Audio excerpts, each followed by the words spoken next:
aabe gabar uu dhalay looga helay qamaar iyadoo 1 sano jirta. Haddana waa 17 sano jir oo la isku haysto. Soo dhawaada qaamuuska dunida.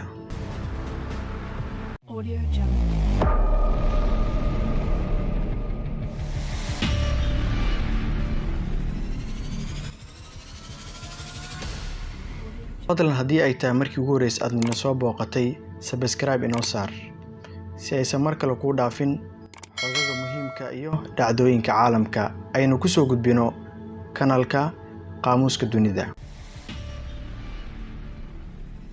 nin adduunyo joogo maxaa aragti ku laaban. aaba u dhashay dalka Pakistan ayaa intii uu noolaa waxaa looga helay qamaar gabadhiisii oo markaas 1 sano jirtay. maxaa sababay in qamaar uu ku bixiyo gabadhiisa? aabahan oo awoodi waayay inuu deynta iska bixiyo ayaa kula heshiiyay ninkii qamaarka ka helay inuu siinayo gabadha yar ee u joogta guriga. haddii uu bixin waayay deynta lagu leeyahay uuna ka aqbalay ninkii codsiga loo soo jeediyay.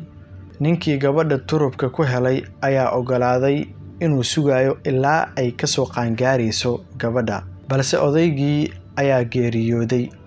gabadhii odaygii aabaheeda ayaaba geeriyooday oo ninkii kula heshiiyay in gabadhan waxay la joogto aabaheeda oo heshiisku wuxuu ahaa markii ay soo qaangaarto inuu asiga ku wareejiyo gabadha.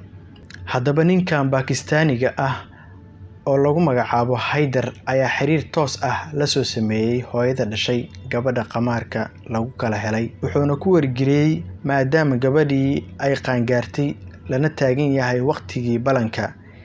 gabadha xilligaanina waa 17 sano jir. waxa uu u sheegay in la gaaray xilligii balanta in lagu soo wareejiyo ayuuna codsaday gabadha loona guuriyo sida ugu dhaqsiyaha badan. Rashid Omrani oo imanka qaangaartay iyo hooyadeed Noorani ayaa arrin lama filaan ah iyaab ku noqotay, waxayna ninkii kula taliyeen inay siinayaan lacagtii deynta ahaa balse uu gacan sayray oo uu ka diiday. wuxuuna wacad ku maray inuu afduubanayo Rashid Omrani hooyadeedna uu dilayo haddii loo oofin waayo balantii ay kala saxiixdeen Rashid Omrani aabaheed. odayaal degan magaalada Hyderabad oo ay qisadani ka dhacday ayaa talo ahaan ku soo jeediyay iyadoo la raacayo xeer jajabka u yaala dhaqanka dalka Pakistan in gabadhan loo guuriyo wiilka uu dhalay ninkan oo lagu magacaabo Abdul Ghani, da'diisana tahay markaas 23 jir, maadaama odayga gabadha turubka ku helay uu yahay nin da'weyn oo markaasna uu jiray 65 sano. Rashid Omrani ayaa codsi u soo jeedisay dhammaan muslimka adduunka ku nool iyo dawladda Pakistan inay u soo gurmadaan oo ay ka badbaadiyaan guurkan aysan doonayn. dabcan gabadhani guurka ma rabto oo ayada xitaa maysan ka warqabin arrinkan oo waa ay yareed markii lagu kala helayay qamaarka. taliyaha ciidamada booliska ee magaalada Hyderabad Irfan Bhutto oo iminka gacan ku haya kiiska dacwadan ayaa ballan qaaday in dawladda Pakistan magangeliyo siin doonto gabadhan dhibanaha ah iyo qoyskeeda. Irfan Bhutto ayaa wuxuu sheegay in dacwad ku soo oogi doono Mr. Haydar iyo wiilkiisa Abdul Ghani iyo odayaashii xukumay in gabadhan xoog lagu guursado. qisadani waxay ka dhacday dalka Pakistan.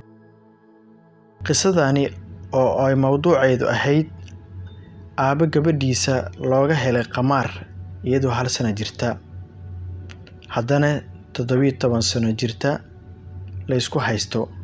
dabcan kiiskani waa uu taagan yahay, waxaana kafaalo qaaday kiiskani taliyaha ciidamada booliska ee magaalada Hyderabad Irfan Bhutto oo iminkan gacanta ku haya kiiska dacwadan Rashid Omrani.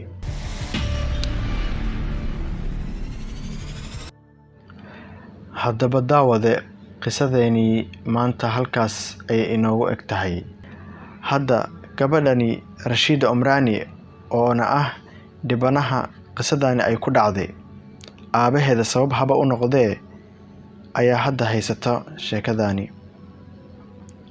waxa ayna la yaaban tahay waxaana siday u dhaceen.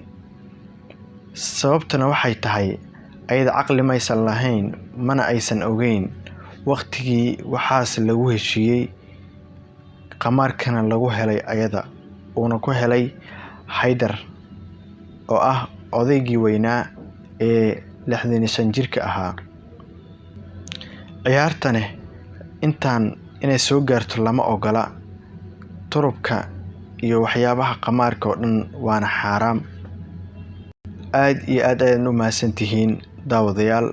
fadlan haddii ay tahay marka ugu horeysa aad ina soo booqatay, like inoo saar si oo muuqaalka dad badan u gaaro oo ay uga faa'iideystaan.